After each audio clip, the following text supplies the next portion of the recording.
살아계신 하나님 아버지, 감사와 찬송과 영광을 올려드립니다. 오늘도 생명을 주시고 또 새로운 한 날을 허락하시고 건강도 주시고 저희들을 깨워주시고 발걸음을 이 아버지의 집으로 주님의 몸된 교회로 이 은혜의 보좌 앞으로 저희들을 나오게 해주셔서 하나님과의 관계를, 하나님과의 교제를 오늘 하루도 이어갈 수 있도록, 시작할 수 있도록 은혜 주시니 감사합니다.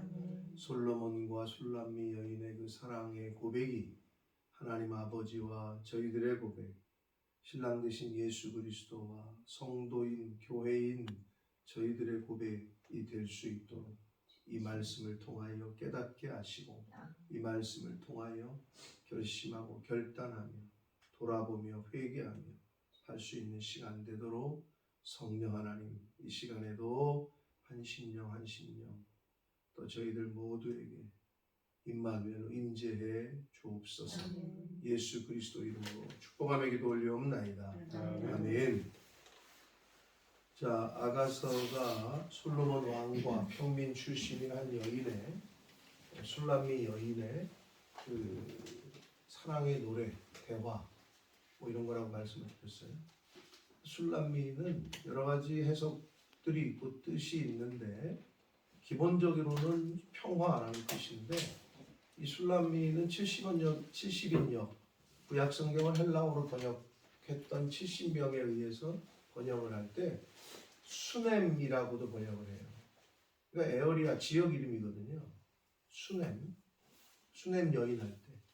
네, 그래서 그냥 한 지역의 이름으로 그러니까 시골 산골 벽촌에 그 살았던 한 여인. 그러니까 솔로몬 왕과 오늘날로 말하면 왕과 평민의 신분을 초월한 사랑이죠. 그것을 노래하는 건데 이 신분을 초월한 이 사랑을 결국은 하나님 왕이신 하나님과 우리 인간의 그런 사랑에 대비해서 우리가 해석을 하고 은혜를 받는 거예요. 그런 관점에서 바라보는 거죠. 자, 그래서 어제 이어서 사실 9절부터 8절, 어제 8절까지 봤는데 9절부터 11절까지는 술람미 여인의 그 말에 대한, 노래에 대한 솔로몬 왕의 화답이에요. 솔로몬 왕의 화답. 그래서 9절 보시면 내 사랑아, 솔로몬 왕이 술람미 여인을 그렇게 부르는 거고, 내가 너를 바로의 병거의 준마에 비하였다. 솔로몬 당시에 드디어 이스라엘에도 기마부대가 이제 들어오게 돼요. 예전에는 없었다고. 근데 말 중에 당시에 애굽의 말이 제일 좋았어요. 제일 좋은 말로 취급이 됐다고. 그런데 여기 보면 바로의 준마, 바로의 병거, 그러니까 바로 왕의 말을 끄는 거니까 얼마나 좋겠어요. 왕의 병거를 끄는 그 마차를 끄는 말이니까 얼마나 좋겠냐고. 그 말, 바로의 애굽 말 중에서도 왕이 끄는 말에 비유를 하고 있는 거죠. 그러니까 최상급이라는 거죠. 최고라는 의미를 담고 있는 거예요. 그러니까 여러분 아시겠지만 대한민국 역사에 의자 왕에게 3천 궁녀가 있었다면 솔로몬도 성경에 보면 1000여 명의 후궁 뭐 하여튼 그 여자들이 주변에 있었거든요. 그 중에서도 이 술람미 여인을 이렇게 사랑하는, 그것도 평민 출신의 시골에 출신도 잘 모르는 그 여인을 사랑하는 내용이 이 아가서란 말이에요. 그러니까 하나님께서 보잘것없는 한 사람인 우리를, 나를 그렇게 사랑하시는 부분을 저희가 말씀을 통해서 이제 보시면 되는 거예요. 자, 10절 내 뒷밤은 따은 머리털로 내 목은 붓을 꿰미로 아름답구나 이렇게 돼 있잖아요. 근데 이제 한글 성경이 머리털이라고 했는데 사실 NIV 성경 가지고 계신 분들은 아시겠지만 이어링이라고 번역을 해요. 말 그대로 이거는 좀 귀걸이와 목걸이를 얘기하는 거예요. 그러니까 그 술람미 여인이 한 귀걸이와 목걸이가 너무 예쁘다 칭찬을 하는 거죠. 우리 다들 목걸이가 하나씩 다 계시네. 그러고 보니까 여자분들은 지금 권사님, 집사님 다 있네. 한 명씩. 우리만 없는데 김정원 집사님 목걸이 하는 거 보면 아유 목걸이 참 잘 어울리네, 예쁘네, 이런 말 하시죠? 유재건 집사님한테 물어봤는데 유재건 집사님한테 물어봤는데 왜? 대변인.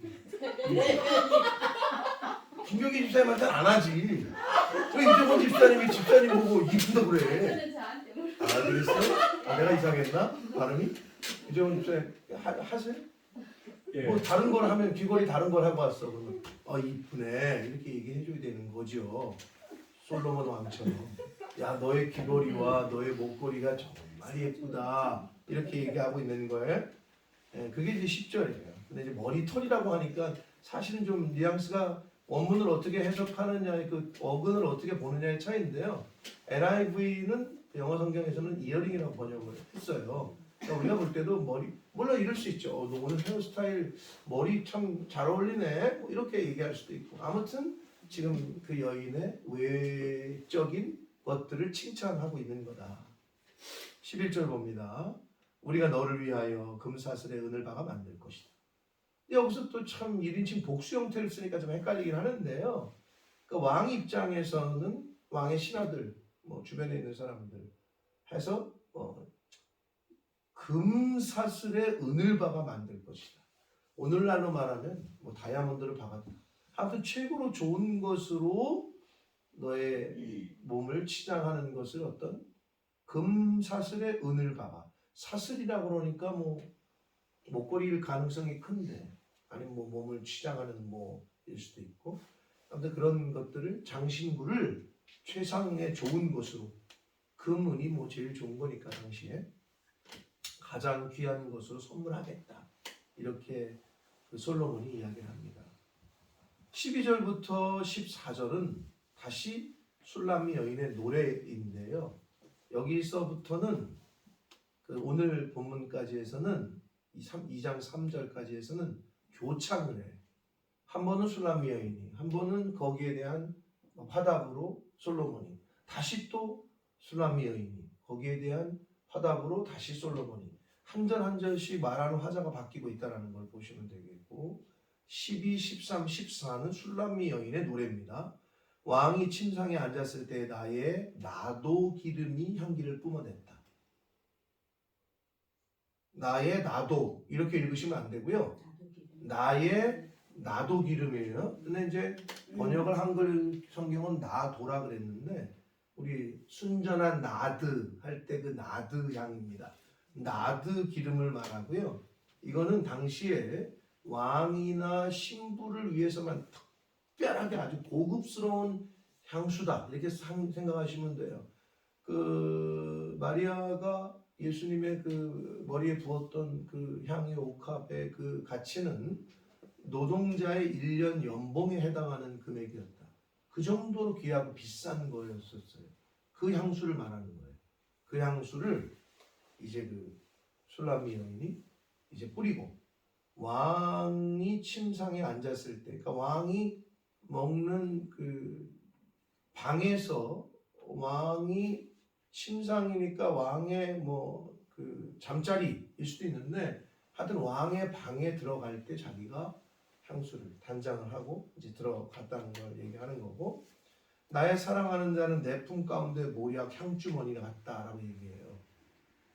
나드 기름이 액체로 된 향수라면 모략은 고체류의 향수예요.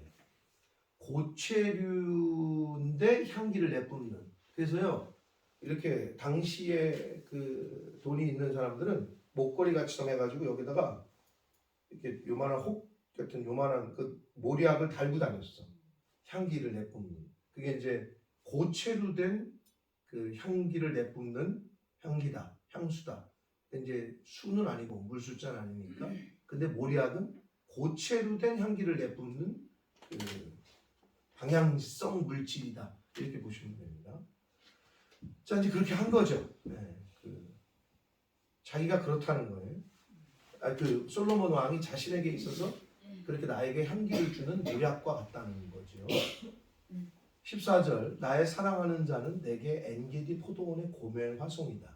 굉장히 비유적인데 일단은 그 엔게디 포도원이 포도원 중에 최상품의 포도원.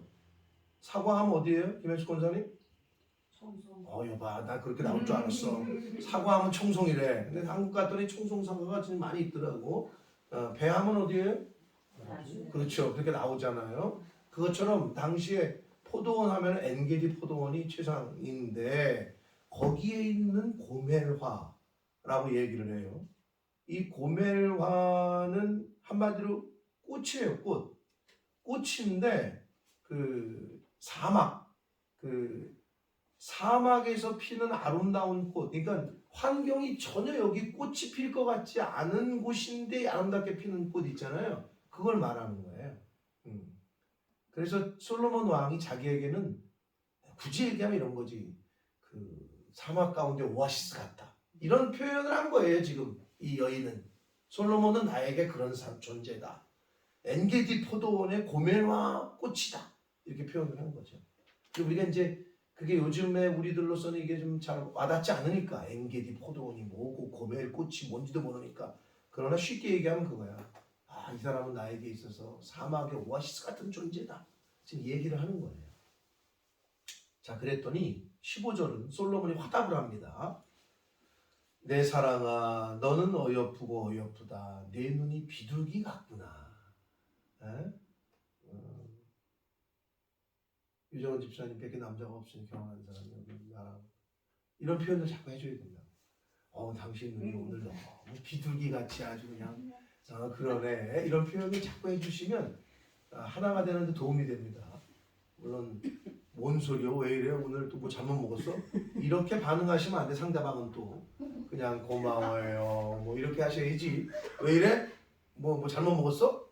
아니 뭐 잘못했어? 빨리 이짓고 해. 이런 식으로 나가면 안 되고. 근데 이제 여기서 당신 눈이 비둘기 같네. 이렇게 얘기하고 있는 거예요. 비둘기는 당시에 이제 그 맑고 청결하고 순결함을 상징합니다. 그렇게 이제 솔로몬이 화답을 해요. 그랬더니 술람미 여인이 다시 또 이제 노래하기를 나의 사랑하는 자야 너는 어여쁘고 화창하다. 우리의 침상은 푸르고 이랬는데 화창하다라고 번역한 그 히브리어의 원래 의미는 내적인 아름다움을 표현할 때 쓰는 단어예요. 그러니까 이 지금 술람미는 너는 솔로몬에게 너는 어여쁘고 화창하다라는 표현이 내적으로 참 이 솔로몬의 그 내적 아름다움을 보고 표현한 거다. 그리고 침상은 푸르고 그랬잖아요. 신선하고 프레시하다라고 얘기하는 거고. 그랬더니 그렇게 노래를 하니까 이 솔로몬이 화답하기를 그거에 이어서 우리 집은 백향목 들보 잣나무 석가래. 여기서 우리 집이 누구예요? 그러니까 솔로몬은 지금 술람미 여인과 거의 하나된 일체로 보는 거죠. 우리 집이라고 표현하니까. 너와 내가 머물 곳은 백향목 들보고 그 집의 들보는 백향목이고 석가래는 잣나무다. 이 백향목과 잣나무는 당시에 왕궁을 지을 때 쓰는 재료였어요. 일반 사람들은 못 쓰는 재료. 그러니까 굉장히 좋은 재료를 가지고 이제 집을 짓는 거고 그 집에 우리가 함께 있을 거다라는 것을 표현을 해주고 있습니다. 자, 그랬더니 다시 술람미가 이제 교창이라 그랬어요. 한번 노래하면 이쪽에서 노래하고 한번 노래하면 이쪽에 노래 이런 형식인데 그랬더니 나는 술람미 여인이 자신을 샤론의 수소나의 골짜기에 백합화라고 그랬거든요. 이게 뭐냐 하면은 술람미가 솔로몬에 대해 노래할 때 14절을 다시 한번 보시면 나의 사랑하는 내게 엔게디 포도원의 고멜하라 그랬잖아요. 굉장히 귀중하고 소중하고 유니크하고 특별한 존재로 부각을 시켰거든요. 근데 여기서 자신에 대해서 얘기할 때는 나는 솔로몬이 엔게디 포도원의 고멜하라면 자기는 샤론의 수선하고 골짜기 백합화. 이건 뭘 얘기하는 거냐면 그냥 일반적으로 아무 데서나 발견되는, 예. 솔로몬이 그렇게 고귀하다면 자신은 나는 그냥 샤론의 수선하고, 그러니까 길거리의 코스모스 같고 어디를 가도 있는, 그러니까 결국은 흔히 볼 수 있는 꽃이라는 거야.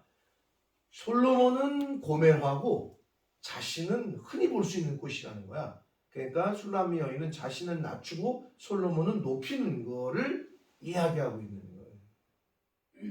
우리는 하나님은 높이고 나는 낮추고, 그게 성도의 자세인 거. 슐라미 여인의 자세가 그래야 된다는 거죠.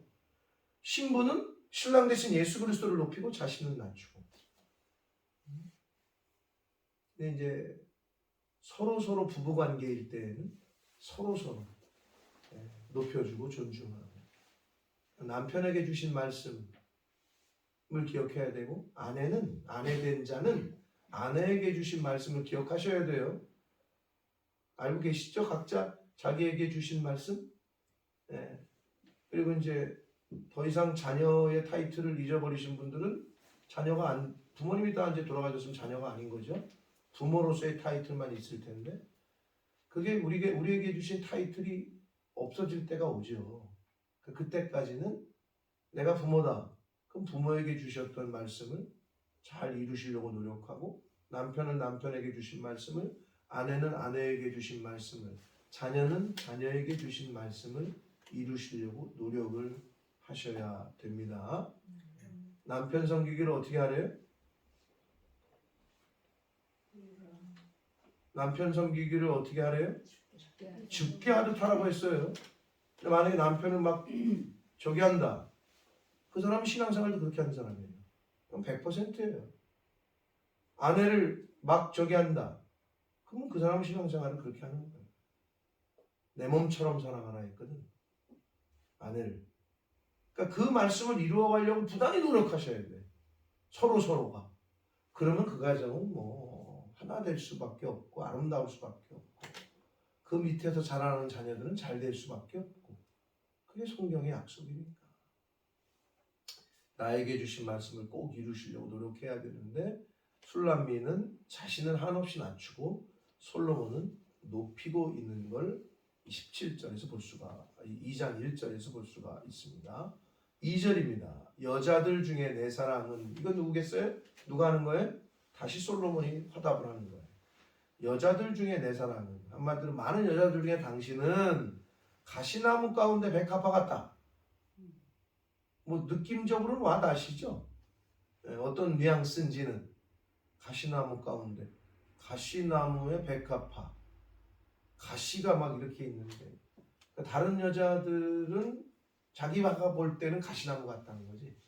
근데 당신은 그들 중에 백합화 같다. 이렇게 노래를 하고 있습니다. 그래서 이 2절의 말씀에 보면 우리가 또 은유적으로 교훈을 받는 건, 가시나무가 있으면 가시나무는 가시가 있잖아요. 그죠? 찔리잖아요, 가시는. 성도는 그래서 누가 건드려 잡고 누가 찔러 가시 역할을 하는 사람들이 있거든요. 찌르면 어떻게 해야 돼? 가시를 꺾어버려? 제가 그 청어 얘기 맨날 하잖아요. 옛날에 냉동선이 개발 안 됐을 때 잡아가지고 오면 다 죽었는데 저놈의 배는 살아있단 말이야, 청어들이. 그래서 값을 많이, 살아있어야, 생물이어야 돈을 많이 받은. 근데 그때 거기 메기를 집어넣었대잖아, 천적을 한 마리를. 그 메기 때문에 산 거거든. 우리 선배 목사님께서 우리 목회학 가르칠 때 그래요. 분명히 교회를 여러분이 목회를 할 때 여러분 속을 뒤집어 놓고 가시 역할하는 사람이 있을 거다. 없을 수가 없다, 어느 교회는. 그럼 어떻게 해야 되냐? 그 가시가 필요하기 때문에 주신 것으로 알아라. 만약에 그 사람이 없어졌으면, 떠났으면, 하나님 데려가셨으면 이런 마음 먹지도 말아라. 왜냐? 없어지잖아요. 그러면 가장 최측근 중에 한 사람이 또 그 역할을 한다. 이렇게 말씀을 해주시더라고요. 그래서 목회는 가시 같은 사람이 있을 수밖에 없다. 양도 있고 염소도 있다. 그럼 염소가 없었으면 하는데 있어야 되는 거기 때문에 교회에 있게 하시는 거예요. 때가 되면 하나님이 알아서 어레인지하고 정리를 하신다. 그러니 그거를 목사가 하려고 하지를 말아라. 이렇게 이제 목회 선배들이 얘기를 하시고 목회학 시간에도 교수님들도 그렇게 얘기를 해요. 그게 이제 청어 매기를 청어 가운데 넣는 것처럼 어떤 의미에서는 그래서 교회에 제가 한국 교회 그러니까 우리 교회가 너무 감사한 거죠. 여러분 같은 무리만 있으면은 스트러글이 없죠. 영이 같은 사람들만 테니스를 다 좋아하는 사람들만 있어. 그러면 뭐 너무 좋지. 얘기하면 나달 얘기하면 이쪽에서 페데로로 받고 페데로 얘기하면 노박으로 받고 이번에 누가 우승했죠? 뭐예요? 어디? 노박이 졌잖아. 그렇죠. 윈블던 누구죠? 20살의 신성이 또 이제는 알카라즈. 세 사람이 다 해먹었거든요. 테니스를 한 20년 동안 페데로, 나달, 조코비치가 20년을 걔네들만 번갈아 가면서 다 우승했어요. 근데 누구죠 이름이? 알카라즈. 너가 역시 테니스. 나는 누군 다른 사람이 했다는 건 알았는데 이름도 몰라. 근데 이렇게 테니스 좋아하는 사람들은 다 알잖아. 근데 거기서 테니스를 아주 터부시하고 싫어하는 사람이 있어. 그럼 어떻게 돼? 그 모임 자체에 이런 사람이 여기 왜 나와? 테니스 싫으면 오지를 말지. 이럴 거 아니야? 교회에 믿는 사람들만 다 모여 있으면 어떻게 해? 너무 좋지. 근데 제가 한국 가서 그 얘기를 해요. 근데 여러분의 교회는 병원에 의사하고 간호사밖에 없는 것과 똑같다. 환자가 없네. 그럼 어떻게 돼? 병원은 망하겠죠. 그리고 환자가 없으면 어떻게 해? 의사가 수술할 기회가 없네. 20년을 의사 생활했는데 한 번도 수술을 해본 적이 없네. 그럼 어떻게 해? 근데 막상 개복을 해야 되고 수술을 해야 되는 환자가 딱 오면 잘할까요? 한 번도 해본 적이 없는데 의대에서 실험 곁에서 지켜본 것밖에 없는데 이 사람이 수술을 하겠어? 그래서 여러분 누가 잘하는 의사냐면 많이 해본 사람이 잘하는 곳이겠죠? 네. 제 아내가 무릎 수술한 병원이 1년에 그 의사분이 젊은데 사실 이제 어떤 분이 와서 그래. 자기는 안 오려고 그랬대. 왜냐면 이제 한국 사람들은 그게 있잖아. 어디 출신이냐는 걸 따진다는 거야. 이력을 다 보면서. 서울대가 아니더래. 자기는 무조건 서울대 출신한테만 만드는 거야. 그 할머니가 그렇게 얘기를 해.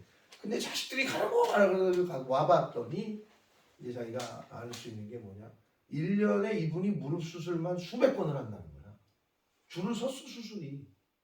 여러분 그래서 병원이 일반적으로 수술하잖아요. 그럼 병원에 일주일, 2주일, 3주일 입원시켜야 돈을 벌잖아. 그렇잖아. 3박 4일 후에 나가라는 거야. 왜? 여기는 수술이 계속 밀려있는 수술이 돈이 더 큰데 병원 하루 4인실 있으면 요새 의료보험 받으면 5만 원인가 뭐 6만 원인가 뭐 이래.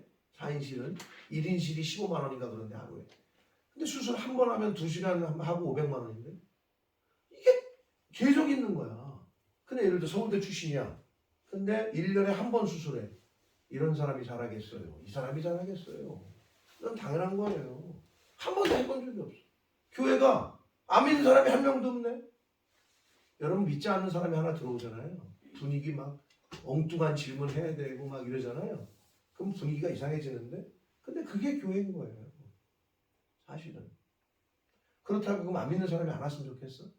자꾸 저 이상한 질문하는 사람 막 와가지고 교회 분위기를 막 어지럽히는 사람 와야지. 왜? 안 믿는 사람이니까 그럴 수밖에 없는 거지. 요즘 젊은이들이 올 때 막 쓰레빠 찍찍 끌고 와야지.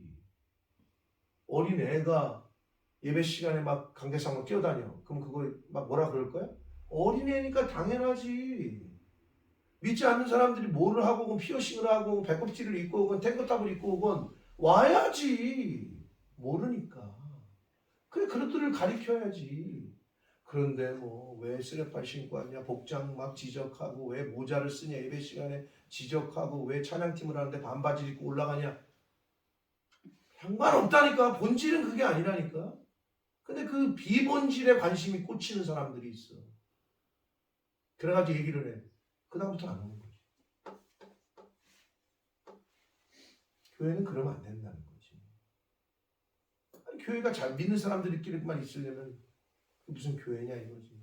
병원에 환자가 한 명도 없는 거야. 근데 한국 교회가 지금 거의 그래요. 영국 교회가 그렇게 된 거죠. 안 믿는 사람들이 교회를 들어오게끔 마인드와 정책과 이걸 하지 않은 거예요. 지금 한국이 그러고 있어. 왜? 자기네들끼리도 재미있거든. 1년마다 행사가 꽉 찼어. 무슨 뭐 밀여전도회, 권사님회, 안나회 어디 놀러가고 수련회 하고 이것도 돌리기가 힘들어. 근데 우리는 사실은 교회 밖에 있는 저 길거리에 있는 사람들을 바라봐야 되거든. 항상. 그렇게 정책을 가져야 되고 목회자도 성도도 자꾸 그쪽을 바라봐야 되는 거죠. 그래서 어떤 목사님이 혼냈대잖아요. 은혜 받은 사람이 와가지고 간증할 때 저는 은혜 받아가지고 이제는 세상 거 다 끊고 세상 친구 다 끊었다고. 그랬더니 사람들이 아멘 했지만 목사님 왜 끊냐? 하나님이 은혜를 왜 주셨어? 그 세상 친구들 전도하라고 은혜를 줬는데 왜 세상 친구들을 왜 끊어? 더 잘 섬겨야지. 그 가운데서 빛과 소금의 역할을 해야지. 근데 우린 착각한다는 거야. 예수님은 세상으로 가라 그랬지. 이걸 왜 끊어? 더 열심히 거기서 스트로크를 해야지. 시름해야지. 근데 여러분 힘들어요. 저도 믿는 사람만 있는 데가 설교하면 너무 좋아요. 한국 가가지고는 너무 편해요. 영적으로 달라. 예를 들면 유집사님 아무도 찬양을 안 따라해. 봤더니 몰라 하나도. 그럼 어떻게 인도할 때? 너무 힘들죠. 근데 막 찬양 내가 하는데 막 나보다 목소리가 더 커 회중이. 그럼 어떻게 해? 이거 벌써 나도 은혜를 받지. 그 기운을 받잖아요. 그죠? 똑같은. 안 믿는 사람이 이렇게 많잖아요. 그러면 영적으로 말씀을 전할 때 나도 너무 힘들어. 이걸 어떻게 이끌고 가나. 제가 이번에 독일에서 수련을 하는데 3번의 저녁 집회가 있잖아요. 근데 마지막 날 집회를 내가 볼 때 이창기 담임 목사님이 일부러 그런 것 같은데 첫째, 둘째는 전문으로 그 청소년 집회 전문 강사들이 한국에서 왔고 워싱턴에서 왔고 이랬단 말이에요. 마지막 날 집회를 당신네 교회 부목사를 세웠어. 내가 이분 성품을 아는데 온 지도 2년도 안 된 사람이야. 거기로 온 지. 근데 좀 걱정이 됐거든. 약간 마지막 집회고 방점을 찍어야 되는. 아니나 다를까. 이분이 자기가 올라와서 그래. 자기가 맨날 설교하던 곳이잖아. 2년 됐으니까. 근데 맨날 설교하던 곳이고 맨날 설교하는 자리인데 자기가 손이 막 떨린다는 거지. 근데 내가 봐도 너무 긴장을 한 거야 이분이.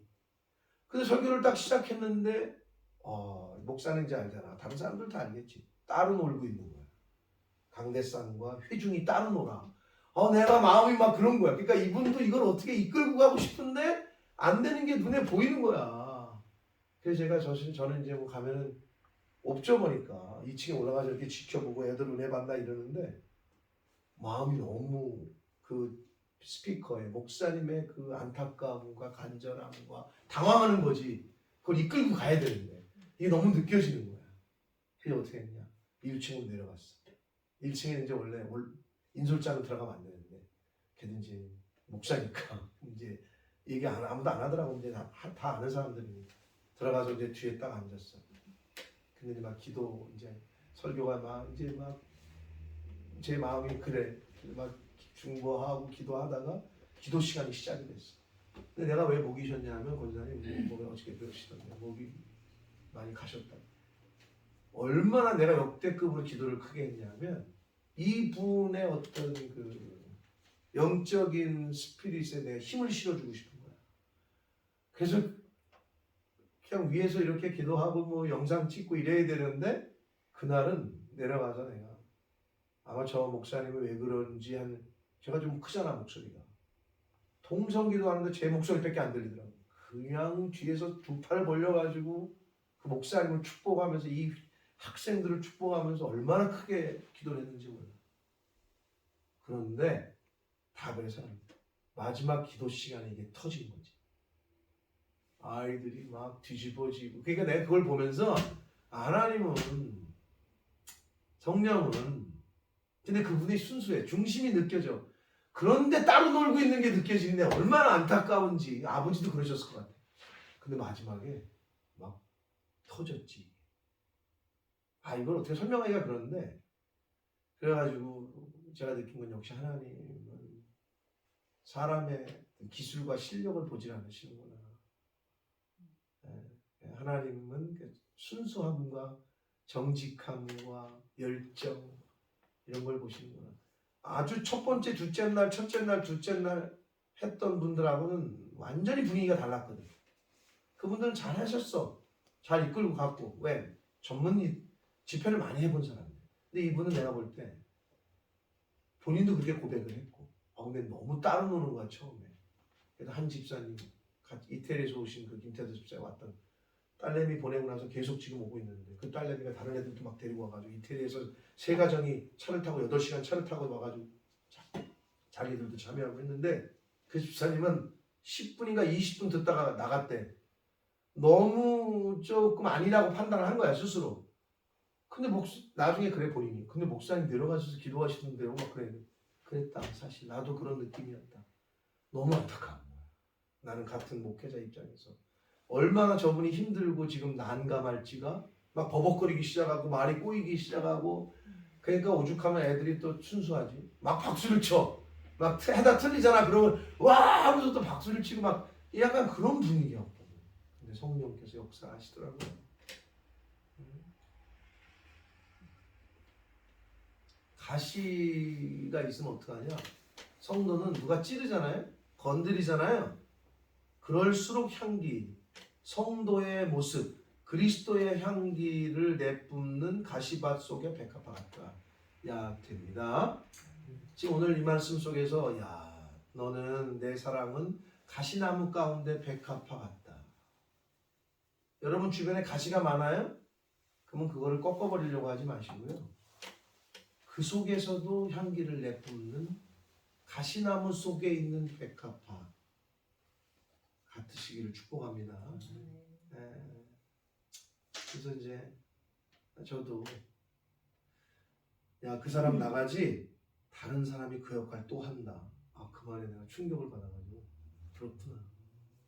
누구든. 그리고 오히려 목사를 힘들게 하고 어렵게 하잖아요. 여러분은 누군가 힘들게 하고 어렵게 하잖아요. 그 사람이 필요하기 때문에 여러분 주변에 두시는 거예요. 그러시면서 옆에 있는 사람 쳐다보시면 안 돼요. 그러면 필요하기 때문에 두시는 거예요. 그 남편이, 내 아내가. 그러니까 만나게 하시는 거지. 그렇게 생각하시고 나는 나를 이루어 가시면 돼. 내 모습이 이 상황에서 하나님이 기뻐하시는 모습이냐. 상대방이 찌른다고 나는. 요즘 한국이 너무 여러분 뉴스 보시는지 모르겠는데 한국 유행입니다. 유행이 생겼는데 뭐냐? 그냥 묻지마 살인, 묻지마 폭행. 곳곳에 나 서현역에서 오늘 20명 찌를 거야. 이게 인터넷에 올리고, 나 신도림에서 오늘 죽인다. 막 살인 예고가 막 올라오고. 근데 이게 약간 유행이 돼버렸어. 분당 서현역에 있는 쇼핑몰에서 14명이 칼부림을 당했어요. 이유는 자기의 전 여자친구가 거기서 한다는 이유로. 그러면서 뭐라고 올렸냐? 네가 아는 사람이 죽었으면 좋겠다. 그래가지고 14명을 찔렀어요. 그냥 쇼핑몰에서. 누군지도 모르는 60 먹은 분이 지금 중태예요. 칼을 들고 이렇게 다녀. 근데 그게 걔뿐만이 아니라 지금 여러 명들이 그걸 모방범죄처럼 인터넷에 올리고 있어요. 그러니까 경찰은 지금 이게 뻥인지 진짜인지를 모르니까 총각을 근데 제가 보니까 이게 약간 유행을 탔어. 그리고 약간 여기까지 차 있던 애들이 에이씨 나도 한번 해봐. 이렇게 되는 거예요. 여러분 이제는 다른 문제가 아니에요. 옛날에는 먹고 사는 문제였거든요. 지금은 이 멘탈, 영적인 문제가 굉장히 심각해지고 있는 거죠. 근데 그게 사회적 분위기로 지금 흐르고 있어요. 여러분 내 가족일 수도 있고 그냥 가만히 전철역 기다리다 찔리는 거고, 쇼핑하고 있는데 갑자기 뒤에 와서 찔르는데 어떻게 막냐고. 차라리 칼 들고 앞에서 올 때는 피하기라도 하고 준비를 하지. 이렇게 있는데 뒤에서 찌르면 어떡할까? 그건 뭐 다 어떻게 할 수가 없는 거거든요. 너무 큰 지금 한국의 영적인 상태라고, 한 단면이라고 보여집니다. 자, 3절부터 사실 7절까지, 오늘은 우리가 3절까지 보는데요. 이거는 솔로몬에게 매료가 된 슐람미 여인의 마음의 고백이거든요. 그 고백의 첫 번째 3절만 보고 말씀을 마치겠습니다. 남자들 중에 나의 사랑하는 자는, 솔로몬이에요. 여러 남자들 중에 나의 사랑하는 자는 숲풀 가운데 사과나무 같구나. 우리 유장원 집사님도 그런 소리를 들어보셔야 되는 거지. 김건숙 집사님한테 여러 사람들 중에 당신은 나에게 사과나무 같아. 그럼 왜 이제 여기 슐람미 여인은 왜 사과나무라 그랬냐? 당시의 사과는요, 오늘날도 맛있지만 그 팔레스타인 지방의 사막 같은 데서는 너무 귀한 거죠. 즙도 많고 그 힘들 때 다른 과일보다 사과는 사람을 살리는 역할을 하는, 그 사막 같은 곳에서 그거 하나를 배에 먹으면 다른 어떤 것보다 고기보다 더 저거 하는 거죠. 그런 지역에서 그런 거라는 거예요. 사과나무 같고 내가 그 그늘에 앉아서, 그늘은 쉼, 안식처, 피난처를 의미해요. 앉아서 쉼이 기뻐하였고, 우리의 피난처 되시는 하나님이 우리 인생의 그늘이 되어 주십니다.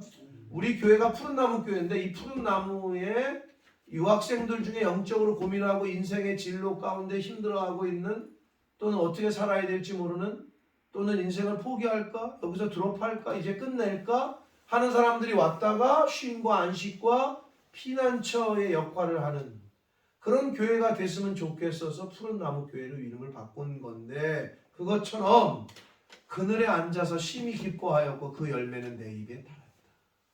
누가? 자기에게 있어서 많은 남자들 중에 솔로몬은 그랬다는 거죠. 성도에게 있어서 예수 그리스도는 바로 이러한 존재다. 우리 인생의 그늘같이 쉼을 주는 존재. 사막길을 걷는, 그 황망한 길을 걷는 중에 사과 열매, 그 사과를 먹을 때 그러한 존재, 다시 살려주는 존재, 생기를 북돋워주는 존재가, 강민아, 네 인생에 하나님이심을 네가 깨닫고 그분을 붙잡고 그분 앞에 엎드릴 때 네가 그렇게 해결하지 못하는 문제들이 해결되어진다. 아는 걸 네가 깨달아야 되고, 네가 경험할 때에 그 사람의 믿음 생활, 신앙 생활은 온전하게 하나님과의 관계가 잘 유지되는 관계 속에서 나아갈 수 있을 겁니다. 사랑하는 성도 여러분, 여러분의 인생의 그늘과 같은 존재가 누구냐는 거죠. 뜨거운 햇빛에 그늘과 같은 존재. 허기가 져서 이제는 막 갈증이 나고 힘든데 사과 한 입을 베물었을 때 다시 생기를 북돋아주는 존재. 사실은 그 존재가 이치하다. 남편에게 있어서는 아내가 돼야 되고, 아내에게는 남편이 돼야 되고, 교회의 관계는 그 관계가 목사에게 있어서 그게 누구냐? 성도가 돼야 되고, 성도에게 있어서는 목자가 돼야 돼요. 근데 목자가 없는 사람들이 있어요. 목자는 많은데 담임 목사가 없는 사람들이 있어요. 아는 목사라면 수룩해. 근데 나의 영적인 담임이 없어. 그거는 유리하는 양과 똑같은 거예요. 그 관계를 맺으셔야 됩니다. 성도는 목사와, 목사는 성도와. 그래야 서로 살아. 그 관계가 안 되면 서로 죽어. 그게 성경에서 계속 교훈하는 거예요. 나 교회 다녀. 근데 이렇게 교회를 매번 다니는데 등록도 안 하고, 또 이 교회 다니다가 또 저 교회도 다니고, 뭐 사랑의 교회 갔다가 오늘 교회 갔다가 뭐 분당우리 교회 갔다가 이렇게 좋은 데는 다 다니는 사람들이 있어. 그 사람은 담임이 없는 거예요. 얼마나 불쌍한, 유리하는 거예요. 유리. 떠돌고 있는 거. 얼마나 안타까워요. 우리의 인생의 그늘이 되어주시고 피난처가 되어주시고 쉼과 안식이 되어주시는 분은 하나님 한 분이십니다. 그걸 고백하고 늘 그분에게 맡길 때 그 인생이 복될 줄 믿습니다. 저와 여러분이 슐람미 여인과 솔로몬의 관계처럼 하나님 아버지와 나, 예수 그리스도와 나, 이 관계 속에서 야가서를 통해서 교훈 받으시고, 그러한 관계들이 부부지간에, 부모와 자식지간에, 목사와 성도간에 이러한 관계가 되어지는 저와 여러분 가정과 우리 교회가 되기를 예수 그리스도 이름으로 축복합니다. 살아계신 하나님 아버지, 감사와 찬송과 영광을 올려드립니다. 아버지 하나님, 세상에 주변에서 일어나고 있는 일들, 현상들을 볼 때에 믿는 사람으로서, 하나님의 자녀로서, 천국 백성으로서 어떻게 살아야 되고 또 무엇을 해야 되는지, 아버지, 그 중에 가장 중요한 것은 하나님 아버지와 나와의 관계, 예수 그리스도와 나와의 관계, 교회와 나와의 관계를 잘 바로 세우는 것인 줄 믿습니다. 아버지, 솔로몬과 술람미 여인의 지고주순한 이 사랑이 바로 하나님을 향한, 예수님을 향한, 교회를 향한, 또 주의 종을 향한 우리의 관계, 교회의 관계, 남편을 향한, 아내를 향한, 부모님을 향한, 자녀를 향한 하나님이 아름답게 이루어가라고 주셨던 그 관계들 속에서 솔로몬과 술람미 여인의 그 사랑이 그 각각의 관계들 가운데 나타나는 은혜가 이 자리에 있는 한 심령들에게 있게 해 주옵소서. 예수 그리스도 이름으로 축복하며 기도 올려옵니다. 아멘.